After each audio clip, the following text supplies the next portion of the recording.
के दोहों को लेकर था उसे आज मैं आगे बढ़ाना चाह रही हूँ। तो पिछले क्लास में हमने 5 दोहे जो है वहां पर हमने उसके बारे में बातें की है। जैसे कि ना पहला दोहा राम भक्ति के बारे में है, उसका विवरण लिया। दूसरा दोहा जो है भाईचारे का, उसका अर्थ हमने ले लिया। तीसरा जो है पुण्य कार्य जो है साधु के स्वभाव किस तरीके से हो उसका विवरण हमने लिया। और आगे चौथा जो है पुण्य कार्य के बारे में। और 5वां जो दोहा है वहां पर हमने विवरण लिया कि मधुर वचन कैसा हो, उसका महत्व क्या है। तो आज चलिए है आगे की जो दोहा है उसका विवरण यहाँ पर हम लेंगे। जीवन में सर्वश्रेष्ठ धन कौन सा है? अगर आपके किताब में छठा जो दोहा है अलग सा है, तो पुराने वर्षन का अगर बुक है आपका तो आप चेंज कर लीजिएगा। 6th वन अब जो मैं डिस्कस करूंगी वो है आपके लिए दोहा। अगर आपका जो पब्लिश्ड बुक है पुराना है तो वहां पर पुराना दोहा है, उस पुराने दोहे को ना आप लोग यहाँ पर चेंज कीजिएगा। गोधन गजधन वाजी धन और रतन धन खान, जब आवत संतोष धन सब धन धूरी समान। तो संसार में रहने वाले गोधन, गो यानी कि गाय, गाय की संपत्ति, गज हाथी की संपत्ति, वाजी घोड़े की संपत्ति, रतन धन खान यानी कि सोने हीरे जवाहरात धन दौलत, ये सब ना संतोष धन जब आता है, तृप्ति खुशी जब आती है जीवन में, तो उस संतोष धन के सामने जीवन में रहने वाले ये सब धन बाकी के जो है संपत्ति जो है धूल के बराबर है, मिट्टी के बराबर है। तो जीवन में सर्वश्रेष्ठ धन कौन सा है? संतोष धन है। यस, तो जीवन में रहने वाले धन दौलत संपत्तियां ये जो है तो सब कुछ भी नहीं है जब संतोष नाम की एक सर्वश्रेष्ठ धन जो है जीवन में आ जाती है तो वो सर्वश्रेष्ठ है। ठीक है, वहां पर लिख दो गोधन, गो का मतलब है गाय, गज हाथी, वाजी घोड़ा, रतन धन यानी के संपत्ति हीरे जवाहरात,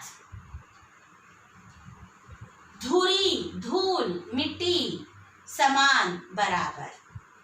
ठीक, तो आगे की जो दोहा है वहां पर पंडित कब मूर्ख कहलाता है उसका विवरण यहाँ पर कवि दे रहे हैं। चलो, काम क्रोध मद लोभ की जो लो मन में खान, तव लो पंडित मूर्ख हो तुलसी एक समान।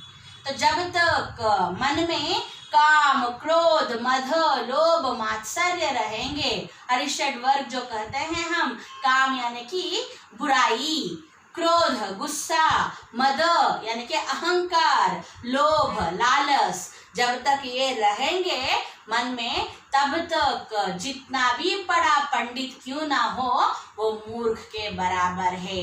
जब तक ये बुरे आदत बुरे जो गुण मन में रहेंगे तो तब तक वो पंडित रहकर भी होकर भी मूर्ख कहलाएगा। तो इसमें तुलसी भी हटकर नहीं है बोलते हैं। तो जब तक ये मन में रहेंगे तो तब तक पंडित क्या कहलाएगा? मूर्ख कहलाएगा। अगर ये सब मन से बाहर चले जाएंगे तो पंडित सर्वश्रेष्ठ कहलाएगा। तो ठीक है, लिख दो वहां पर काम बुराई, क्रोध गुस्सा, मद अहंकार, लोभ लालच, खान यानी कि जगह देना, तव लो तब तक, पंडित ज्ञानी, मूर्ख मूर्ख, तुलसी एक समान, इंक्लूडिंग तुलसीदास, तुलसीदास भी। यस, तो चलो आगे का जो दोहा है, कहाँ न जाइए, कहाँ पर हमको जाना नहीं है, इस बात को लेकर। आवत ही हर्ष नहीं, नैनन नहीं स्नेह, तुलसी तहाँ न जाइए, कंचन बरसे मेह। जहाँ पर हर्ष नहीं है, खुशी नहीं है, आपके जाने पर वहाँ संतुष्टि नहीं है, आंखों में स्नेह नहीं है, प्यार नहीं है, तो वहाँ पर उस जगह पर आप बिल्कुल न जाइएगा, कभी भी नहीं जाइएगा। लाख क्यों वहाँ कंचन क्यों ना बरसे। कंचन का बरसना यानी कि वहाँ पर सभी सुविधाएं हो, वहाँ का वातावरण एकदम स्वर्ग जैसा क्यों ना हो। वहाँ अगर संतुष्टि नहीं है, वहाँ पर खुशी नहीं है, और आपके जाने से एक स्नेह का मुस्कान अगर नहीं छलकता है, तो वहाँ पर बिल्कुल न जाइए, लाख वो कैसा भी अच्छा जगह क्यों ना हो। मन में स्नेह चाहिए ना, तो विश्वास अगर हर्ष है तो उस जगह पर जाने की बात कहते हैं। जहाँ पर खुशी नहीं है, जहाँ पर आनंद नहीं है, संतुष्टि नहीं है, तो उस जगह पर कदापि बिल्कुल मत जाइएगा। ऐसे ना तुलसीदास कह रहे हैं। आवत आना, हर्ष खुशी, नैनन आंखों में, स्नेह स्नेह, तहाँ वहाँ, जाइए डोंट गो मत जाइए, कंचन बरसना सुविधा से भरा हुआ स्वर्ग जैसा। यस। आगे, कुल की कीर्ति को किस तरीके से बढ़ाए।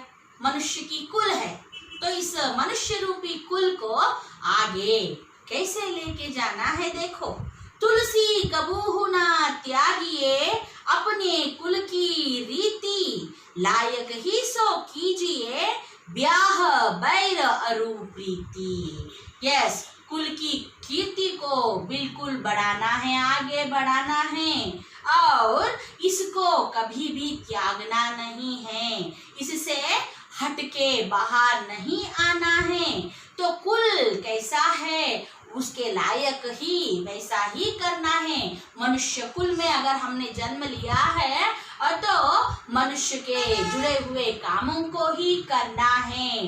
तो वैसे काम करने से ब्याह यानी कि बाहर के रहने वाले पराये जो हैं, बैर के लोग, अपरिचित लोग जो हैं, तो वे क्या करेंगे, प्यार से हमारे पास आ जाएंगे, हमको समझ जाएंगे। यस, तो दूसरों को, पराये लोगों को समझाने के लायक ही काम करना है, जो कुल के, मनुष्य के कुल के लिए जुड़े हुए हैं।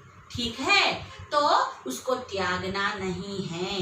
तो मनुष्य कुल में अगर जन्म लिया है तो हालात को डटकर सामना करना है, इससे डरकर भागना नहीं है। ठीक है। यस। कुल यानी के समूह,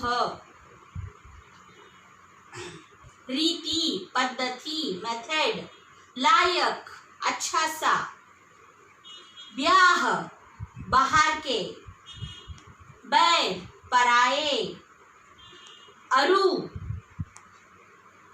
समझ में आना, प्रीति प्यार स्नेह। यस। आगे, पुरुष है तो पुरुष के पास पुरुषत्व का होना जरूरी है। ठीक, इस पुरुष के पुरुषत्व के बारे में क्या कहते हैं, देखो तुलसीदास। बिना तेज के पुरुष की अवसी अवज्ञा होय, आगी बुझे जो राख को, आपू छुए सब कोई। तो देखो, पुरुष है तो पुरुष के पास पुरुषत्व, प्रबलता, ताकत होना जरूरी है, तो तभी आकर पुरुषत्व के होने के वजह से पुरुष पुरुष कहलाता है। ठीक है, नहीं तो ना कायर।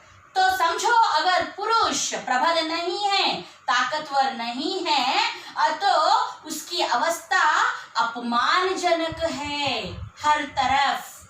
ठीक है, जैसे कि ना आग की चिंगारी क्या करती है, हाँ, चीज को बुझाकर राख कर देती है, जलाकर पुरुष को भी ना आग के चिंगारी के जैसा होना जरूरी है। पुरुषत्व को अपने मुट्ठी में रखकर, पुरुष को प्राबल्य ताकत के वजह से अपने बल को क्या करना है, अपने पास सदैव रखना है। जैसे आग की चिंगारी, उसको पकड़ने के लिए हम क्या करते हैं, डरते हैं। आग जलाकर राख करेगा ना, वैसे ही बुराई को, हाँ, अपमान को जलाने वाला एक पुरुषत्व पुरुष के पास हमेशा रहना अनिवार्य है। नहीं तो ना उसकी हालत, उसकी परिस्थिति हर पेशे में, हर वातावरण में अपमानजनक होगा। ठीक है, लिख दो। तेज यानी कि पराक्रम, प्रबलता। यस, अवशी, अवशी यानी कि ऐसी। अवज्ञा, अनादर, अपमान। आगी, आग। राख यानी कि याश यानी कि बूदी, कन्नड़दल्ली जला हुआ राख बोलते हैं। आपू, छुए, छुए, छूना यानी कि पकड़ना। यस, कोई यानी कि कोई नहीं पकड़ेगा। यस, चलो, तो आशा करती हूँ अब ये जो तुलसी जी के बाकी के बचे हुए दोहे, अब इस वीडियो क्लास में मैंने जो आपसे एक्सप्लेनेशन किया वो समझ में आ गया है। तो आने वाले नेक्स्ट क्लास में, वीडियो क्लास में, हम इस पद्य के जुड़े हुए प्रश्नोत्तरों को लेकर बातें करेंगे बच्चों। और इसके साथ साथ वीडियो क्लास के बाद आपको इस पद्य का जुड़ा हुआ असाइनमेंट भी मिलेगा एंड नोट्स भी मिलेंगे, सारांश, भावार्थ पद्य के उपसंहार के साथ साथ, ताकि ना लेंथी आंसर्स को लिखते वक्त आपको ना हेल्प हो जाए। उस दृष्टिकोण से मैं नोट्स देती हूँ एंड साथ ही साथ वेबसाइट भी आप रेफर कीजिएगा। अगले क्लास में मुलाकात होगी, तब तक के लिए धन्यवाद।